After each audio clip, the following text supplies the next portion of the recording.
So this is, I'm just making this short screen capture screencast to explain my project for my class. So basically, I'm working with 4 students this summer.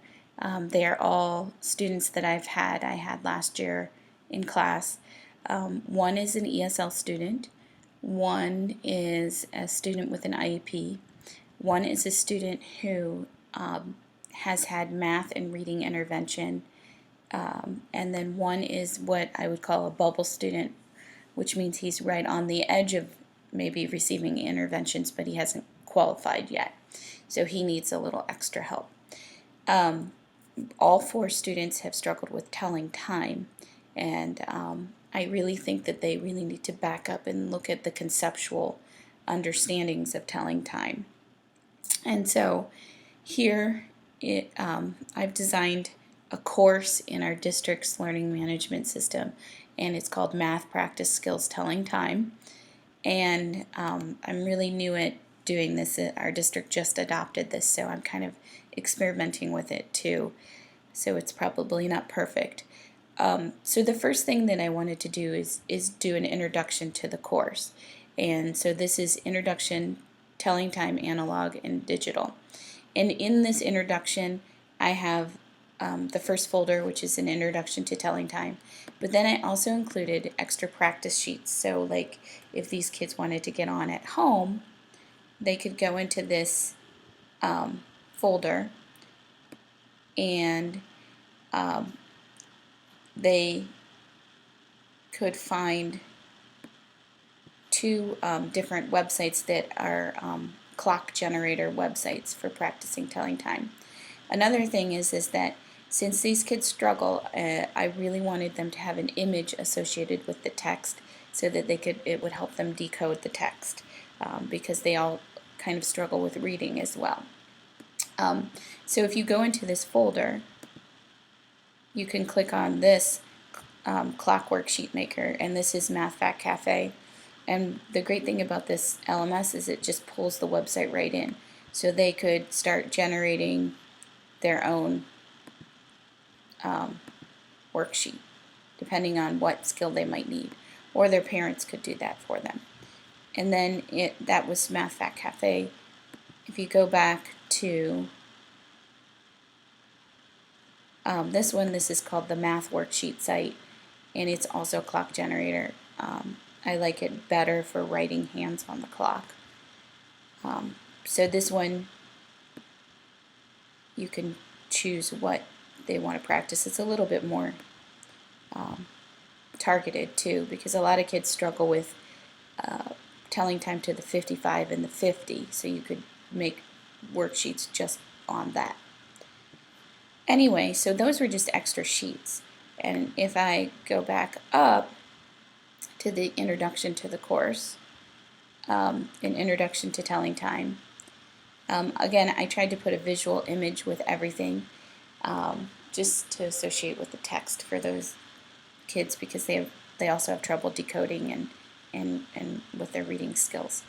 Anyway, this is the introduction. So the introduction, the first thing that they would do, this is just to stimulate their thinking about telling time and why telling time is important. And I think for these kinds of kids, they really need to understand what's the purpose of this. Why am I doing this?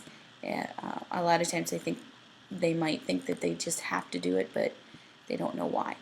So the first thing that they're going to do is they're going to watch somebody reading The Grouchy Ladybug by Eric Carle, which is a book all about a ladybug who at certain times does certain things. So that it pulls up a YouTube video. There's going to be an ad first, and then after the ad, we're not in London, are we? You can skip the ad. And our district allows YouTube. So anyway, this is someone reading The Grouchy Ladybug, and it's all about the ladybug going Good evening. certain places at certain times. So it connects to a literature piece. The Grouchy Ladybug. And one thing is I could have recorded my... Aphids are very small insects. Let me turn the They volume. suck the juice from leaves. Um, Ladybugs. E. I could have made my own video, but since there was already this video on YouTube, I figured not to reinvent the wheel. Also, I guess I could have asked them to read the book on their own and then kind of come back and report on it. But again, these kids kind of struggle with reading, especially my ESL kid. He would not be able to read this or maybe understand the vocabulary in the text. So having it read out loud to them is very helpful. And then they could always revisit the text on their own after knowing the story and reread it to kind of scaffold their understanding of the story. So after they get done watching this video about the grouchy ladybug, they go back and they fill out a survey. This is not an assessment. This is kind of just to stimulate their thinking about telling time. So in my introduction, which this is not the student view, this is actually the administrator view. When I go to this, what they'll see is this clock, and they'll see this question: why do we even need to tell time? Why is it important? And I really think for those struggling students, they really need to anchor that to, like, this is a skill that I need to have. Why do we even need to tell time? Why is it important? So for each question, I put a little recording of what the question was for those, because they do struggle with the reading, to kind of make this a little bit, this survey a little bit more accessible to them. Now, since this survey's already been started, it's a little hard to show it to you, but here's what it looks like. So the first question anchors back to the grouchy ladybug. Why was telling time important to the grouchy ladybug? And I put that image of the grouchy ladybug there to kind of give them more context for the question. Why was telling time important to the grouchy ladybug? For each question, I try to put an image so that they could anchor that question to context and help decoding.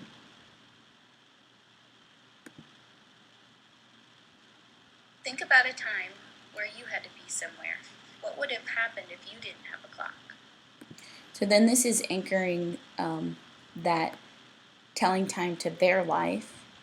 Then this is talking about who might tell time in their life besides themselves. You know, why do other people need time? Who uses clocks or watches in your life?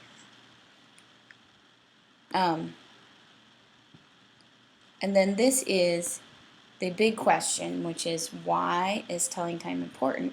But, you know, with a lot of these kids, they might say, I don't know. But if they have to tell a younger child why, then it's gonna be a more thoughtful answer. So I just said, if you had to tell a kindergartner why telling time was important, because all these students are going into 3rd grade. So if you had to tell a kindergartner why telling time was important, what would you say? So anyway, this was just kind of to get them thinking about telling time and trying to understand why telling time was important. The next part of the